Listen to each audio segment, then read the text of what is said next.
welcome back to my channel. Hope you're well. Today I am doing my top 10 tips for shopping in Primark. I get asked a lot about shopping in Primark. I think it's because I have a problem with shopping in Primark and I tend to do hauls, love them or hate them. A lot of people love the Primark ones and I do get asked a lot. I get messages like in real life from actual friends. Not actual friends, that sounds awful, but you know, like real life friends, and also messages through social media just asking, how do you shop in Primark? I never find decent stuff, like my Primark's rubbish, like all that kind of thing. So I just thought I'd do a video with 10 tips on how I shop in Primark and the kind of knowledge I've built up from possibly shopping too much in there. So my first tip is get to know the layout of your store. All Primark stores will have a very general theme. This is my merchandising side coming into it. I used to work for a very well-known high street department store in their merchandising area, so buying and merchandising, and we did a lot of work and training on store fixtures and store layouts and hero fixtures and things like that. So you'll tend to find that all the best stuff is usually at the front of the store,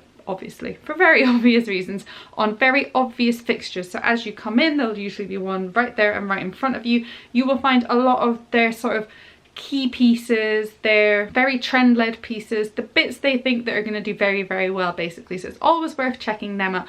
But as you kind of shop your store, you'll start to realize where they have certain things. Maybe once or twice a year they'll have a huge overhaul and completely change where everything is, but they will tend to stick to the same sort of layout because it is a lot of work to re-merchandise a store. So you'll find that if there's one area where you usually find decent stuff, if you keep going back, because it's obviously a very, very fast fashion market, there'll tend to be more good stuff there. My second tip is get to know the materials they use. A lot of Primark's materials might not work on certain body types. I know that kind of thin, clingy material does not work on me at all, but some people who are very, very skinny or very body confident, they love it and go for it. But just get to know the materials that work for your body shape and that you feel comfortable in.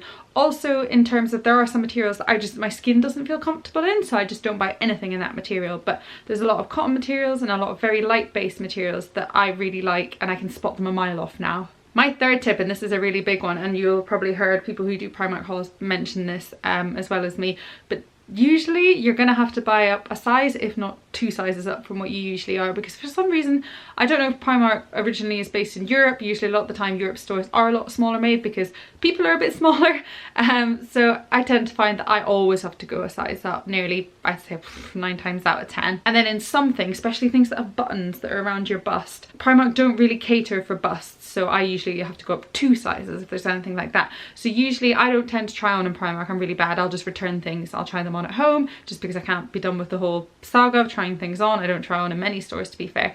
But if there are buttons and things, I will take a kind of educated guess just on knowing what works on my body shape, whether something's going to look good or not, going up a couple sizes. Because if you get it to fit here, it might not fit there and it might just look awful. So it's kind of getting to know your body shape and getting to know their sizing. My fourth tip is to follow them on social media. I don't know why I wasn't following them on social media. I think I was on Twitter, but not Instagram. And their Instagram's really, really good. They make all their clothes look insane, and they will tell you underneath in the comments whether it's available in the UK or not.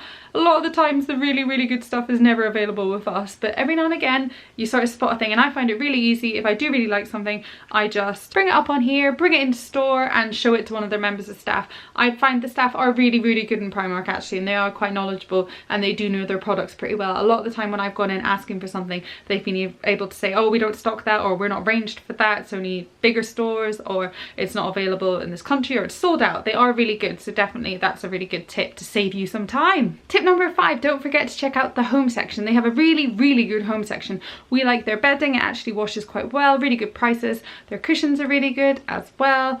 I've had a really fab marble shower curtain from there, absolute cheap as chips. So yeah, definitely check out the home section. On that note, tip number 6, some other sections you might not think to check out would be the activewear section or the sportswear stuff. Really good prices, because a lot of the time sportswear is very, very overpriced, but I found it fits really well and it's very good at the whole like sweat resistance and all that sort of thing. The kids section is pretty good. It's not that great at the moment, but it's usually really good for things like nursery wear and stuff like that. And then I found recently, like right by the till, all the wrapping paper and all that. I found that to be really good quality and also very cheap, so another thing to check out. Tip number 7, do not queue up in the normal queues if you want to return something. They have, I think nearly all Primarks have a separate area. It's called their customer services area, where you need to return things and things like that, and a lot of the time don't queue up there to pay for things because half the time they turn you away. So queue in the normal queues to pay, go to customer services to return, to not be really, really annoyed when you get to the front of the till and they're like, no, we can't do that here.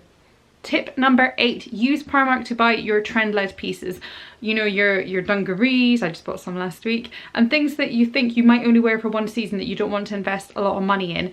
Definitely Primark is your perfect place for that. So they are very into all their embroidery and that sort of thing at the moment, and their sort of pleated palazzo trousers, and a lot of things that, like I said, you might not want to wear next season, so you don't want to be wasting a lot of money. Tip number 9, if you like something, buy it in more than one colour. Usually their prices are so low that it's affordable to do that, and I've especially found this on footwear. If I found a really nice fitting sandal or an everyday kind of shoe that fits really well, then I am quite likely to buy it in more than one colour. Also on basic tees and things like that. And things like this jumper. I got this jumper in this colour and 2 other colours because they were only £5 each. And my last tip, which is more of a functional tip than anything else, if you have bought a lot of stuff and it's bad weather, ask them to double bag it. I'm sorry, environment, I recycle everything, and I am very much like a planet person, but they are paper bags, so you can recycle them, but get them to double bag it, because the rain, they just disintegrate in front of you and everything will end up all over the street. That has happened to me on occasion before. So yeah, double bag if it's raining and you've bought a lot of stuff.